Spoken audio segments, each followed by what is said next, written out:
Hey, so once again, I'm doing another video. I talked about it in the last video, how to go out there and do a manual audit of your competitor's site.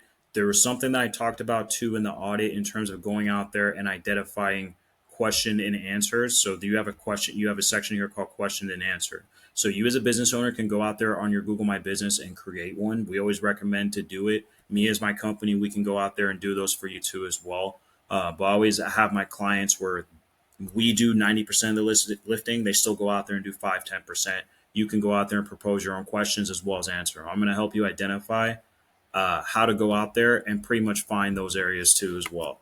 So the first thing that we're going to do is we're going to go out there and I'm just going to type in Los Angeles plumber, because let's just say that that client right there was our client.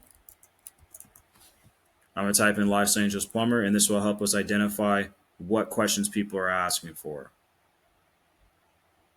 So I typed in Los Angeles plumber. I don't quite see anything. So what I'm going to do is I'm just going to type in plumber and see what I get.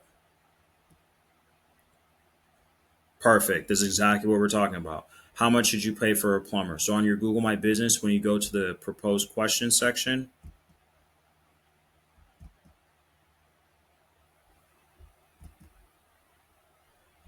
ask a question.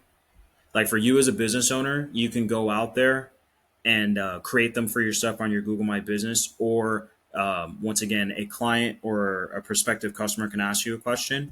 But what you would basically do is that you would just go out there. How much should you pay for a plumber? What does a plumber do? What does a plumber mean? What kind of plumbers make the most amount of money? This is what you want. Right then and there, we have four. You click on one, you answer it, you see how it's dropping down, doing more, dropping down, doing more, blah, blah, blah. 1, 2, 3, 4, 5, 6. Now you're going to take the ones that are most relevant to your current situation and your business, and then you're going to answer those questions. We always recommend the more the merrier, but this is a great way for you to be able to understand for people in the local area what they're looking for and for you to answer for them. So you make yourself more of an authority figure. Very, very important that you do those things, because once again, the more you're helpful, the more you're able to answer questions for people, the more likely they're going to be to call you, the more likely you are to get the business, and most importantly, repeat business too as well. So once again, we're just going to straightforward recap. You're going to go first thing, like I make recommendation. You're going to take a look at your competitors' listings. You're going to see the amount of questions that they've answered, and you're just going to make a numeral count. So if I know it's 10, 15, 20, 30 questions, I always try to have more than they do. If they have 30, I want to have 40. If they have 40, I want to have 50 or 60. So now that we understand that, you're going to go to Google, you're going to type in plumber or your service, whatever it is. Then you're going to the section called People Ask. You're going to click on one of these ones that's relevant for you.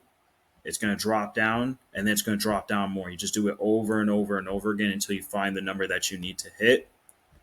Because when I keep clicking on this, it lets me know that that one is extremely valuable, and you only use the ones that are valuable. So how much you pay for a plumber?